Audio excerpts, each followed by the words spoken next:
Assalamualaikum warahmatullahi wabarakatuh. Bismillahirrahmanirrahim. Alhamdulillahi rabbil alamin. Alladzi khalaqal mauta wal hayata liyabluwakum ayyukum ahsanu amala. Ashhadu an la ilaha illallah wa ashhadu anna Muhammadan abduhu wa rasuluh. Allahumma salli ala Sayyidina Muhammad wa ala alihi wa ashabihil kiram. Alhamdulillah, muslimin dan muslimat, mudah-mudahan dirahmati Allah. Kita sambung pembacaan kitab kita baca kitab Muhimmah pada muka surat yang ke-14. Barisan di bawah sekali. Dan sesungguhnya telah diceritakan daripada Rasulullah sallallahu alaihi wasallam bahawa sesungguhnya ia tak kala datang ke Madinah, keluarlah ia kepada suatu jenazah. Maka melihatlah ia akan beberapa perempuan mengiring akan jenazah. Maka bersabda ia bagi sekalian mereka itu, adakah kamu menanggung beserta dengan sama-sama dengan orang yang menanggung? Maka sembah kami orang perempuan, tiada. Maka bersabda ia, adakah kamu bersembahyang beserta dengan orang yang bersembahyang akan dia? Maka sembah kami sekalian, tiada.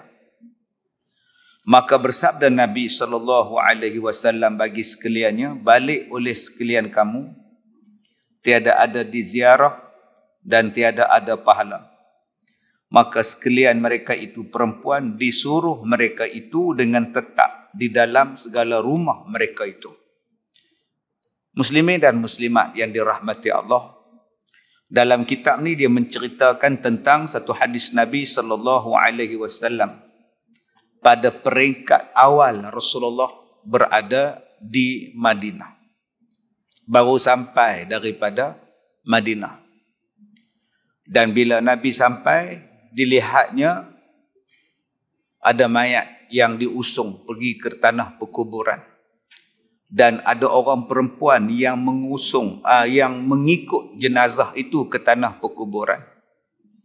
Lalu Nabi bertanya kepada jemaah perempuan tadi, kamu ni adakah menanggung mayat bersama dengan lelaki-lelaki yang menanggung mayat jenazah ni? Jawab perempuan tu, tak, kami ikut belakang lah. Kamu semayang mayat tak? Bersama dengan orang yang semayang mayat.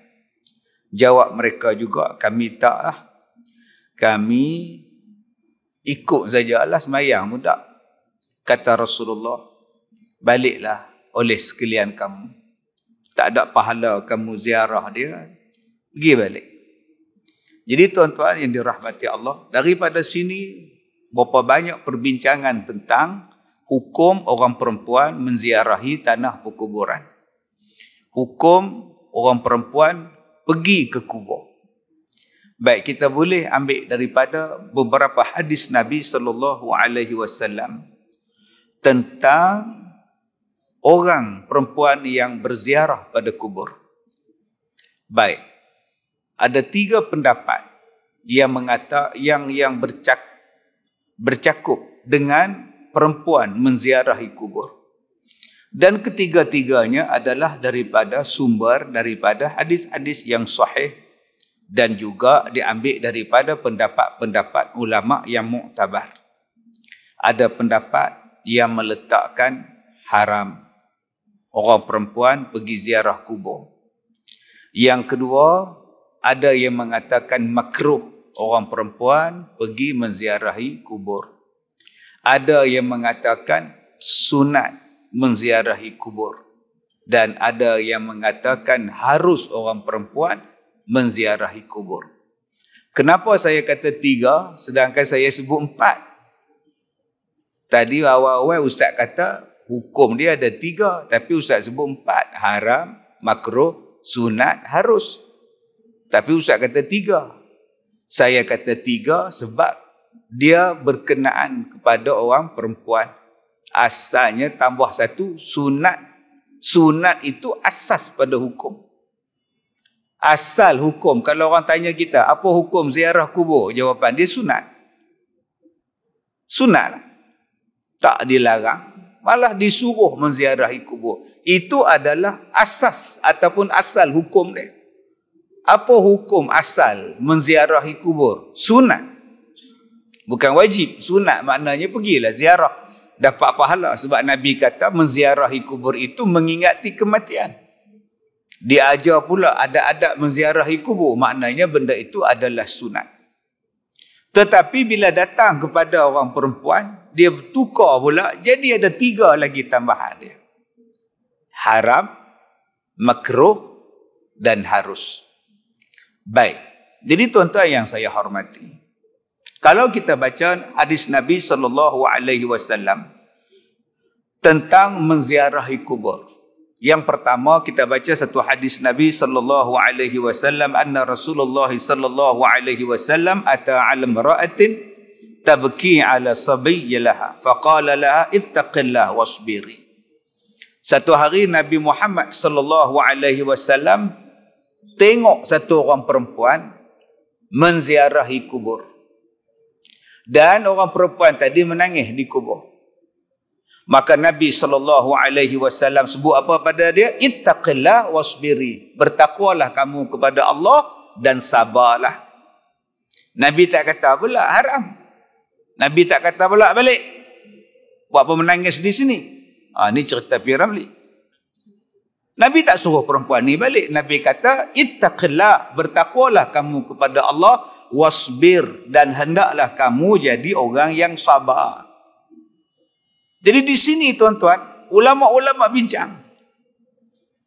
Hadis yang mula-mula yang kita baca dalam kitab Muhimmah ini adalah melarang orang perempuan menziarahi kubur. Pada peringkat awal Islam. Kerana pada masa itu orang Islam, orang perempuan baru sampai Islam kepada mereka, kadang-kadang terbawa-bawa dengan satu sikap yang tidak boleh sabar dengan kematian. Dia ambil pada sikap orang-orang zaman dulu, zaman jahiliah. Bila ada kematian, dia meraung, dia meratap, dia pengsan, dia duk robek baju dia, duk tampar muka dia, duk cakar rambut dia. Maka kalau demikian, kata Nabi, pergi balik. Jenis ni pergi balik. Yang ni asal dia, pergi balik. Ada hadis yang melarangnya pergi. Maka sebab itulah ulama-ulama daripada mazhab Hambali mengatakan bahawa haram orang perempuan pergi kubur. Ini bagi mazhab Hambali. Haram. Jadi kalau tuan-tuan duduk Saudi, haram tak? Tak payah pergilah orang perempuan. Sebab tu dihalaunya orang perempuan pergi kubur. Sebab mereka ambil daripada Hambali. Hambali kata haram. Pasal apa haram? Pasal dia kata ada Nabi sebut suruh orang perempuan balik. Tak ada diziarah, tak ada pahala balik. Maka itu pegangan daripada mazhab Hambali. Tetapi daripada mazhab Hanafi dan mazhab Maliki pula, dia kata tak haram sebab ada satu hadis Nabi SAW, orang tengok Siti Aisyah radhiyallahu anha menziarahi kubur saudaranya, kemudian balik daripada kuburnya, orang tanya pada Siti Aisyah radhiyallahu anha, daripada mana engkau wahai ummahatul mukminin? Daripada mana engkau wahai ummul mukminin Siti Aisyah? Dia kata daripada kubur. Kemudian sahabat Nabi SAW sebut, bukankah Nabi Muhammad melarang orang perempuan menziarahi kubur? Siti Aisyah berkata, dulu Rasulullah melarang orang perempuan pergi menziarahi kubur. Tetapi hari ini disuruh. Pasal apa? Pasal iman dah mantap. Semua dah mantap, maka pergilah ziarah kubur. Maka hadis itu pula dipegang oleh Hanafi, dipegang oleh Maliki. Mengatakan bahawa orang perempuan sunat menziarahi kubur macam mana laki-laki menziarahi kubur. Jadi dua-duanya hadis sahih. Satu yang pertama hadis sahih pun dipegang oleh Hambali. Yang kedua yang membenarkan orang perempuan menziarahi kubur juga dipegang oleh Hanafi dan Maliki. Kedua-duanya adalah hadis yang sahih. Habis itu Ustaz, yang SPE je mana pula? SPE mana? Ingat SPE Kutiau Syafi'i. SPE kita orang utara PE. Mazhab PE lagu mana pula? Oh, ada orang pergi buat melawak pula. Mazhab PE kita dah. Dia nak condemn mazhab kita, dia panggil nama lekeh pada Imam Syafi'i. Imam Syafi'i dua-dua dia pakai. Yang hadis sahih tentang melarang pun dia pakai, hadis sahih yang membenarkan orang perempuan pi pun dia pakai. Maka dalam mazhab kita makruh. Imam Syafi'i dia ambil jalan ikhtiyat. Apa jalan ikhtiyat? Dia ambil jalan selamat. Dia ambil kata makruh. Haram ke? Tak. Sunat ke? Tak. Habis itu makruh. Berdosa ke? Tak. Tak ada apa. Bukannya haram, makruh. Disuruh ke? Tak juga. Dan kalau nak pergi, silakan. Kalau saya tak mau pergi, terpulang. Kalau saya pergi juga, tak ada dilarang. Tetapi ada batas-batasan dia. Ada hukum hakam dia. Nanti kalau kau buat benda-benda ini, kau jadi haram pula. Tapi kalau kau buat benda ini, kau dapat pahala sunat pula. Begitulah dia Syafi'i. Kita ambil balik. Asas kepada menziarahi kubur, asasnya ialah sunat. Okay? Kita orang Islam disunatkan menziarahi kubur. Itu asal hukum. Ada orang yang pergi ziarah kubur. Macam mana Ustaz? Duk menyanyi kat kubur. Dia menyanyi lagu apa? Dia menyanyi lagu apa? Lagu rock kah? Dia menyanyi lagu apa? Tak, dia duk menyanyi apa semua ni. Soalan, nyanyi lagu apa? Lagu rock pun ada. Lagu dandut pun ada. Lagu apa? Cerita elok lah. Dia bernasyid ke? Dia berqasidah ke? Dia berselawat ke? Cerita elok. Jangan sebut menyanyi. Menyanyi ni umum. Sebab ada orang hari ni yang mengharamkan penziarah kubur. Dia belasah haram. Pasal apa haram? Pasal dia pergi menyanyi. Tanyalah orang tu pergi menyanyi tu. Menyanyi tu menyanyi apa? Kalau pergi buat gazapati atas kubur, haram lah. Ambil gazapati kepala batah tu, pergi menyanyi sana. Dah tentu dah lah.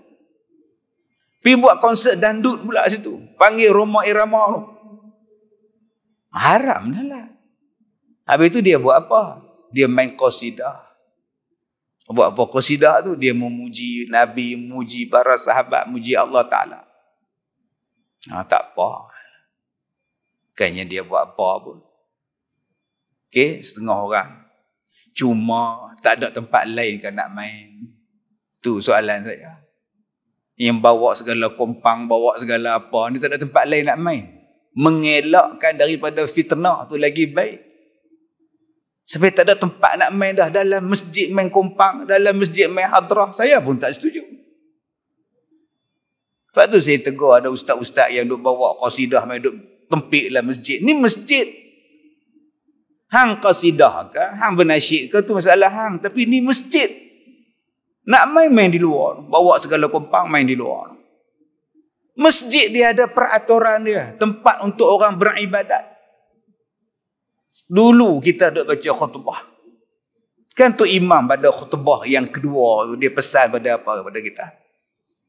Hendaklah duduk dengan niat beriktikaf. Membaca Quran ataupun berzikir. Dengan janganlah mengganggu ketenteraman orang lain. Dulu-dulu khutbah dia baca. Lah tak ada. Dulu zaman kita muda-muda tu imam baca hak tu. Datanglah awal ke masjid. Duduklah dengan niat iktikaf.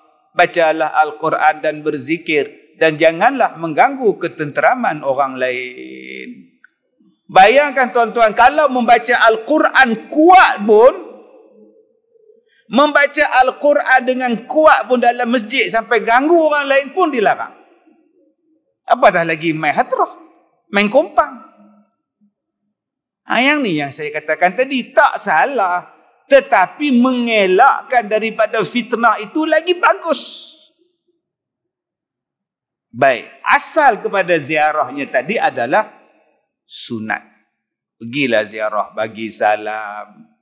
Dia ajar kepada kita. Sampaikan nak pakai kasut dalam kawasan perkuburan pun Nabi ajar. Kasut apa yang boleh masuk, kasut apa yang tak boleh masuk.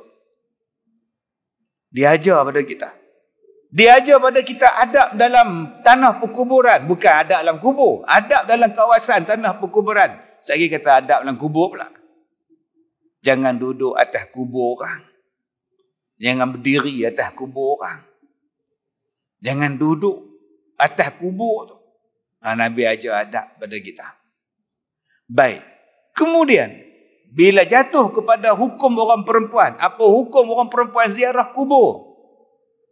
Ada yang mengharam berdasarkan kepada dalil-dalil hadis yang sahih. Ya, hadis-hadis yang sahih itu dilaknat. Satu hadis yang diambil daripada riwayat Imam At-Tirmizi, la'ana zawwaratil qubur. Zawwaratil qubur. Dilaknat kepada orang perempuan yang menziarahi kubur. Hadis sahih. Maka Hambali pun berpegang dengan hadis ini. Mazhab Hambali kata haram orang perempuan pergi ziarah kubur. La'ana zawwaratil kubur. Orang yang ziarah kubur. Hambali tak ada dolak dalil. Dia kata haram, selesai masalah. Tetapi ulama-ulama membahas perkataan zawaratu.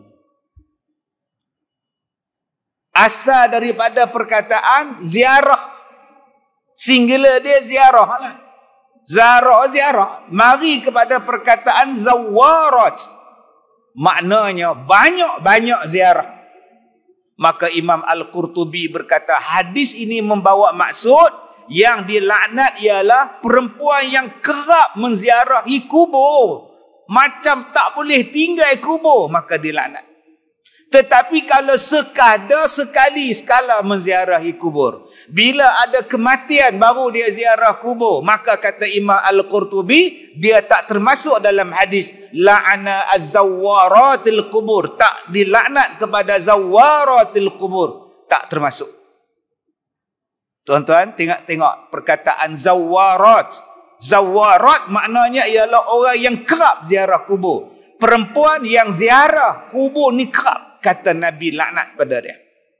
Kenapa? Sebab seolah-olah tak setuju hamba Allah tu mati. Seolah-olah tak setuju orang yang dia ziarah tu dia ambil nyawa. Seolah-olah tak reda dengan kematian. Sebab itulah disebut zawarat. Maknanya banyak kali ziarah. Saya tak ada lah jumpa lagi perempuan yang ziarah banyak kali macam tu. Yang saya jumpa lelaki. Tiap-tiap hari dia pergi kubur isteri dia. Ni bukan saya buat cerita ni. Tiap-tiap hari saya sampai pergi rumah dia. Abang Haji pergi mana? Balik kubur. Ziarah kubur siapa? Arwah isteri lah, kubur isteri. Semalam ziarah dah. Saya tiap-tiap hari. Pukul 9 saya pergi ziarah.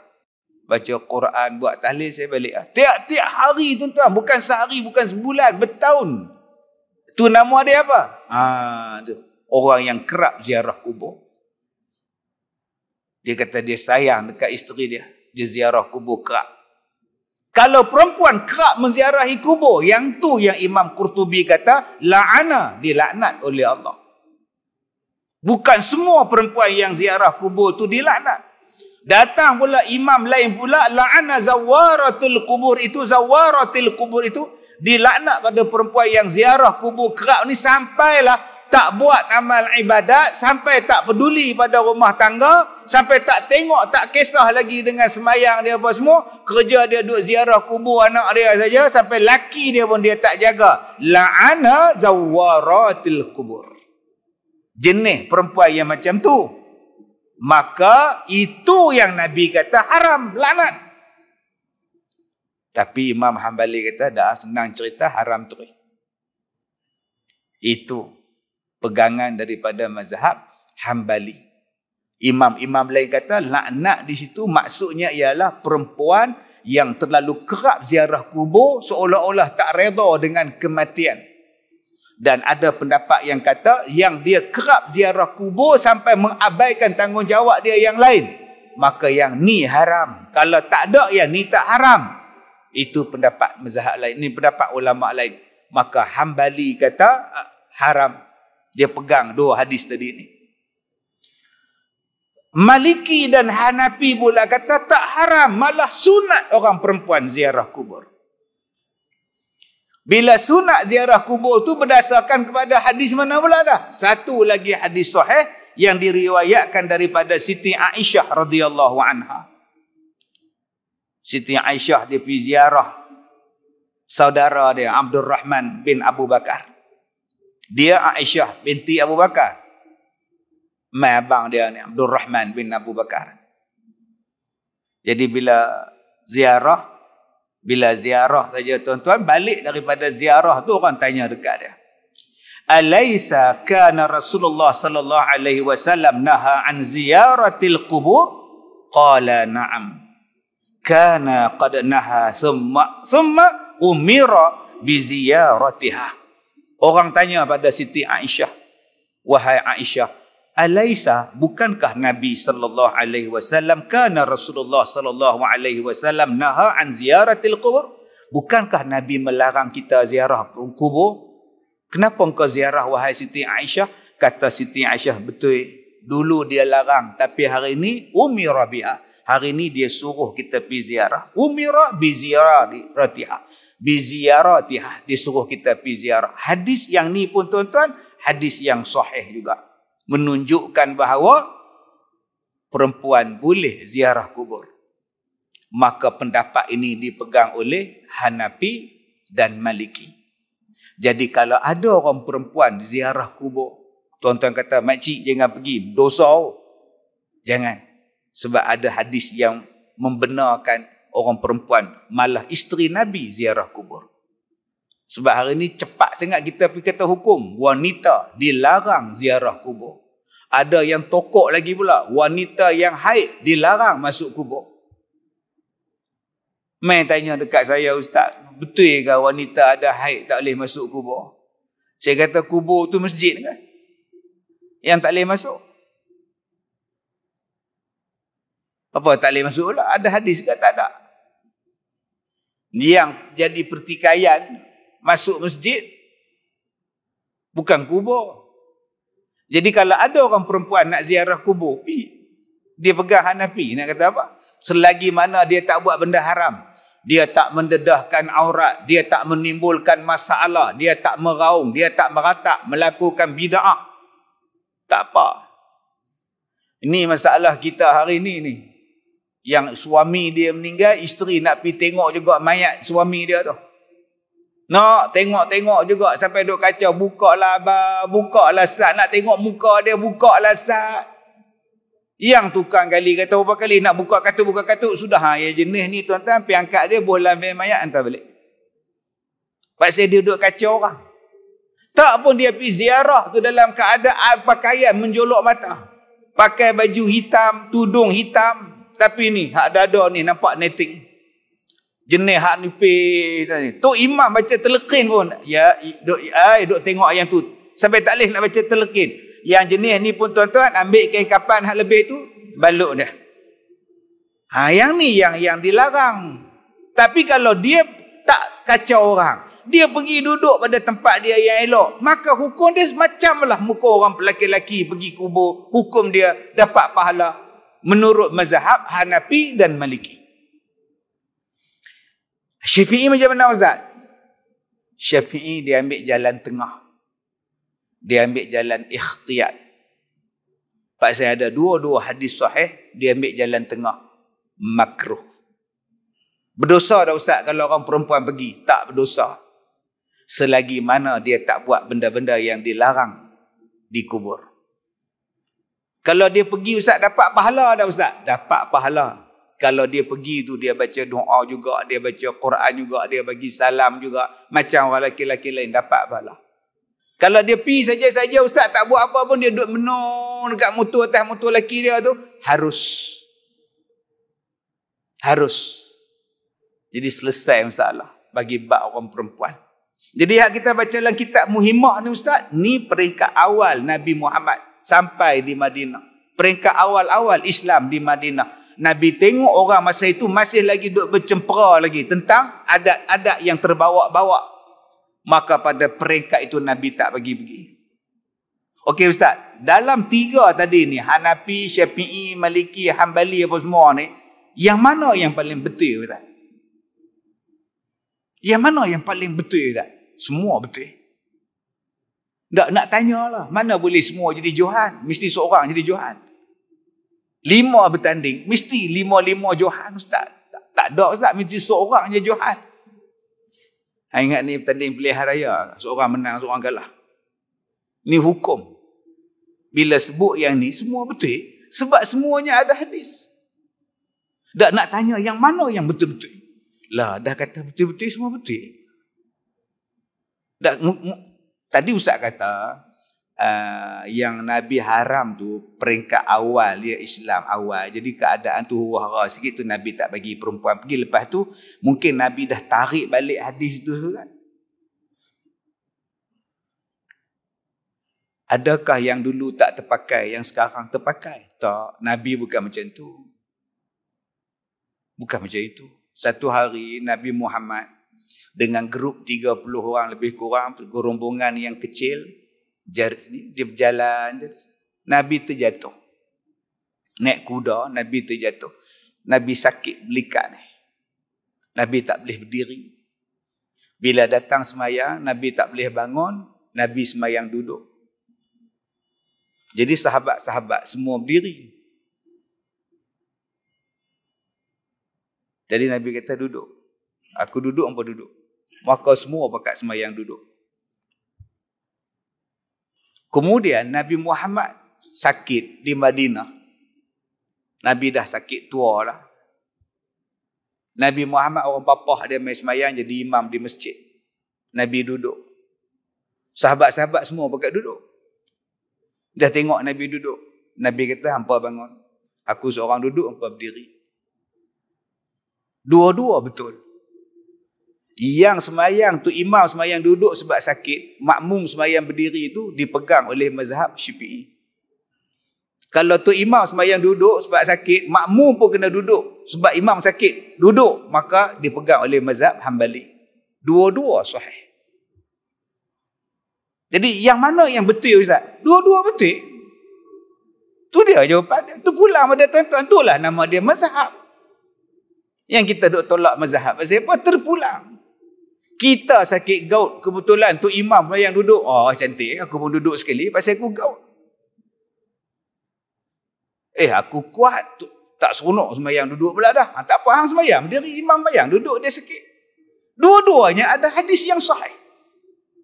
Serupalah dengan menziarahi kubur bagi perempuan tadi. Kedua-duanya ada pegangan. Maka Imam Syafi'i ni dia ambil jalan yang lebih selamat. Dia kata makruh. Tu saja. Nak mengimbang antara hadis yang tak boleh dengan hadis yang membolehkan.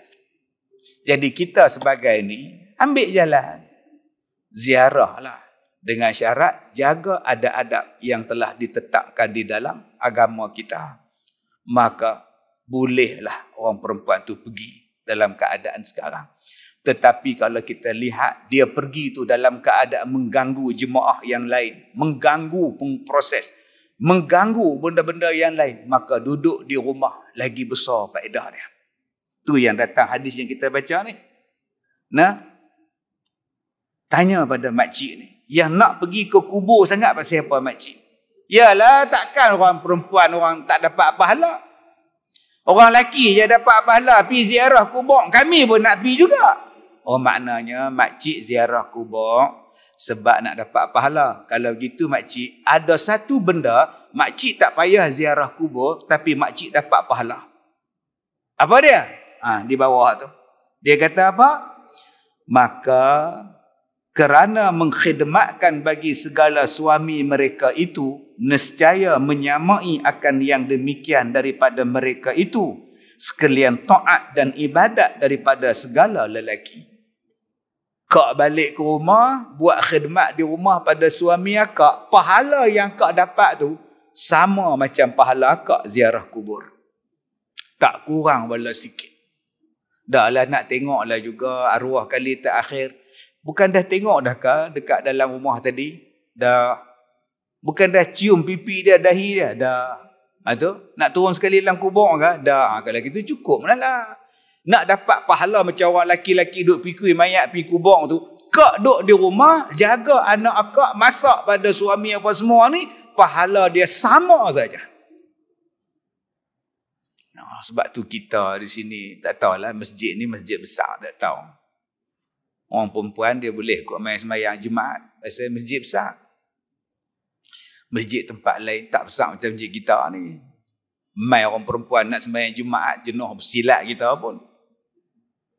Okey, jadi sebab tu tempat kita ni jaranglah orang perempuan mai sembahyang Jumaat. Tu pun sebab ada orang perempuan komplain pasal apa? Laki-laki kena sembahyang Jumaat, kami tak wajib. Kami pun nak sembahyang Jumaat juga. Mangah pun nak pahala juga. Takkan tu imam je dapat pahala Jumaat, kami pun nak Jumaat juga. Sudah. Kita kata Mak Ngah, Mak Ngah duduk di rumah, jaga suami Mak Ngah, jaga rumah tangga Mak Ngah tu, pahala dia macam pahala laki-laki sembahyang Jumaat. Masalahnya Mak Ngah tak ada laki. Dia jawab pula. Tak kira lah Mak Ngah, apa saja yang Mak Ngah buat di rumah tu pahala. Tapi kalau masjid kita ni luar, selamat daripada fitnah, bolehlah mari sembahyang. Ada masjid negeri mana pun ada tingkat atas tu perempuan sembahyang Jumaat ada. Saya pergi belah-belah Berang di Tanjung Malim tu, ada perempuan main sembahyang Jumaat. Tapi dia sekadar sembahyang sajalah, dia tak dikira lah jemaah ni. Silakan, tak ada pula tu imam tu nak dilarang. Kebetulan masjid dia besar, orang kampung tak ramai, perempuan pun main sembahyang Jumaat juga. Taklah jadi satu kewajipan pada orang perempuan. Tapi kalau makcik nak dapat pahala, Allah Ta'ala ni hadir. Dia adil. Dia letakkan pahalanya sama. Laki-laki nak dapat, kena sembahyang Jumaat. Perempuan nak dapat pahala ni tak payah sembahyang Jumaat. Berkhidmat di rumah dia pun dapat pahala Jumaat. Ini adilnya Tuhan. Pahala tetap sama dapat. Baik, kemudian. Seperti barang yang lain yang diceritakan di dalam beberapa khabar bahawa sesungguhnya seorang perempuan datanglah ia kepada Nabi sallallahu alaihi wasallam, maka perempuan ni ditanya oleh Nabi sallallahu alaihi wasallam, apa bicara engkau? Maka sembah ia, ya Rasulullah, bahawa sesungguhnya kami hendak membawa datang segala perempuan kepada engkau. Rupa-rupanya dia ni tuan-tuan, ketua kaum ibu, ketua pergerakan wanita zaman tu, ketua NGO lah kot. NGO nama dia Ngo, tambah K belakang Ngo. Mai jumpa Nabi Muhammad, dia kata, Rasulullah, saya ni wakil pada orang perempuan. Saya kalau boleh nak bawa semua orang perempuan ni mai jumpa Rasulullah, boleh tak?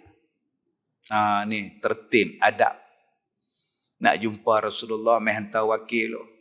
Boleh tak kami buat mari ramai-ramai nak bincang, boleh tak? Seorang dia aja pun mai. Nak pergi rumah orang, adab. Nak jumpa dengan orang, adab. Nanti kalau orang marah, kita marah balik, adab. Okey, saya nak masuk rumah orang masjid ni pun ada rumah masjid kita, masjid tuan-tuan. Bukan boleh pergi ambil mikrofon, mai pasang gitu kok suka je, salah juga. Serupalah kalau saya nak buat live. Nak buat live FB kat restoran orang pun macam tu juga. Jangan main buat saja marah orang. Sekejap lagi kalau orang marah, kita maki pula. Okey, adab. Tak payahlah buat sendiri sudah.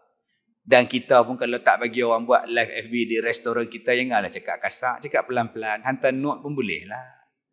Jadi dua-duanya elok. Kalau dua-dua bersopan, elok. Tak ada bergaduh satu Malaysia, tuan-tuan.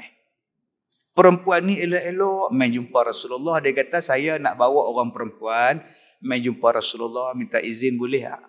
Nabi tanya, kerana apa? Maka bersabda ia, kerana apa? Maka sembah perempuan itu adalah sekalian mereka itu berkata semuanya bahawa sesungguhnya Allah Ta'ala menjadikan ia akan kita sekaliannya. Sajalah kami nak mengadu. Allah Ta'ala jadikan kita, baik lelaki, baik perempuan. Allah yang jadikan. So dia kata, dan pula menjadikan akan kita ni di bawah tangan, yakni di bawah perintah segala laki-laki. Masalah dia, Allah jadikan perempuan, Allah jadikan laki. Masalah dia, bila dah jadi perempuan, perempuan ni kena ikut perintah laki-laki. Dan dikhabaskan, dikurung kita sebab hak mereka itu dalam segala rumah. Kami nak keluar rumah kena minta izin, apa semua minta izin. Padahal kita ni sama-sama dijadikan oleh Allah. Tapi bila kami dah kahwin, kami terikat dengan suami kami pula. Dan menjadikan ia akan kita sekalian, akan tempat keinginan bagi mereka. Seolah-olah orang perempuan ni hanya tempat melampiaskan nafsu saja. Itulah kerja orang perempuan. Cukup tahun beranak. Perempuan ni duk cakap. Dan kata dia lagi, dan difardukan atas kita berkhidmat bagi mereka itu. Orang perempuan pula bila dah jadi isteri duk kena jaga suami dia, menu kena buat ni. Dan menjadikan ia bagi mereka itu perang sabil. Orang laki-laki dapat pahala syahid. Boleh dapat pahala syahid perang fi sabilillah. Kami tak wajib. Dan hadis sembahyang berjemaah. Kami tak wajib. Orang laki-laki dapat pahala jemaah. Dan Allah Ta'ala menentukan ia akan mereka itu dengan khitab, dengan ketetapan, dengan tanggungjawab. Kami tak boleh buat kerja. Dia pula dapat pahala bagi makan kami, dapat pahala sebab bagi pakaian pada kami. Tiada kita, maka kita ganti akan barang yang kita kurnai Allah kepada mereka. Boleh tak? Kami pun nak juga macam tu, supaya kami pun dapat pahala.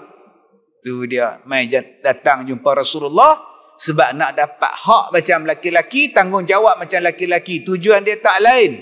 Tujuan dia sebab nak dapat pahala. Tang situ baiknya perempuan ni, dia nak dapat pahala macam mana orang laki-laki, itu je tujuan dia. Mai zaman kita, NGO zaman kita ni lain pula. Dia bukan nak cari pahala. Dia nak cari apa hak laki-laki buat, kami boleh buat. Dia tengok tu imam jadi imam, dia pun nak jadi imam. Pasal apa kami tak boleh? Tengok tu Bilal laki-laki, dia pun nak bang sekali. Yang ni yang kita duk pening sekarang ni. Tengok tu imam, pasal apa hakim laki-laki, kami pun nak jadi hakim syar'i, nak jadi hakim syar'i pula. Kami pun nak jadi naib qadhi juga, nak jadi naib qadhi juga. Setakat main bola tu tak apa dah, dia pun main dah. Gusti pun dia pun main dah ni. Rugby dia pun main, semua main. Yang dia pun tak main lagi, tu imam je lagi tuan. Tu pun dah ada dah orang perempuan jadi imam. Nak dapat hak sama rata, nak dapat hak sama macam laki-laki. Bukan tujuannya nak dapat pahala. Tujuannya nak menidakkan hukum.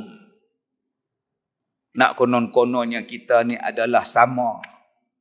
Baik, apa jawab Nabi? Maka hairanlah Nabi SAW dengan sebaik-baik ibaratnya dan berkata ia, tiada aku lihat akan seorang perempuan yang lebih baik dan manis perkataan pada pekerjaan Allah Ta'ala daripada engkau. Nabi Perli dia, rambut cantik punya bahasa. Yang duk tikai ni bukan tikai siapa, kamu duk tikai Tuhan, jaga sikit mulut.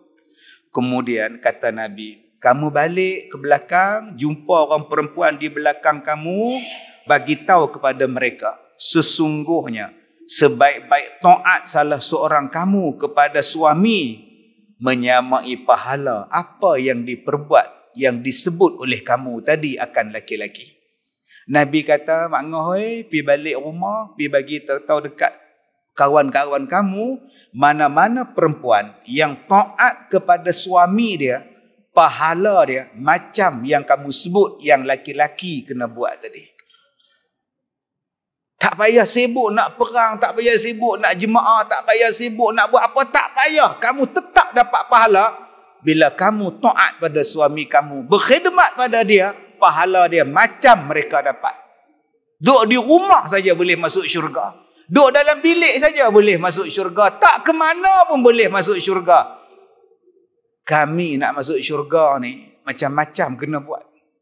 Kena mai semayang, kena mai ibadat, kena mai perang, kena cari rezeki. Saya nak mai tadi, balik kerja kena langgar dengan kereta, kadai tengah-tengah jalan, naik motor. Nak cari rezeki untuk isteri dia. Nak cari rezeki untuk anak-anak. Susah. Orang perempuan tak payah. Duduk diam-diam saja. Dapatkan syurga dengan sebab taat kepada suami. Subhanallah. Maha adilnya Tuhan. Jadi jangan abang pula jadi macam perempuan pula. Saya pun nak duduk kat rumah saya. Nak dapat syurga daripada rumah tu pula. Nah, tu yang saya tak semayang di masjid, saya tak buat apa tu. Silaplah. Kita laki-laki yang inilah kelebihan kita. Allah Ta'ala letakkan kemuliaan pada kita. Baik, sekadar itu sahaja tuan-tuan. Saya pun masih lagi belum sihat sepenuhnya. Mudah-mudahan Allah merahmati. Terima kasih pada tuan-tuan. Mudah-mudahan doa tuan-tuan supaya saya sihat dimakbulkan oleh Allah. Ya, penyakit baru saya ni, doktor pun tak tahu sakit apa. Saya pun dah tak larat lah jadi bahan uji kaji tuan-tuan. Ya, tak tahu. Sebab saya hilang pertimbangan, hilang perseimbangan, tak boleh berdiri, tak boleh bangun, tak boleh bercakap. Buat MRI, masuk semua dah. Doktor dah suruh balik, dia surrender dah. Jadi hanya Allah sajalah tempat kita mengadu. Mudah-mudahan Allah memberkati kita. Sekian. Wabillahi taufiq wal hidayah. Assalamualaikum warahmatullahi wabarakatuh.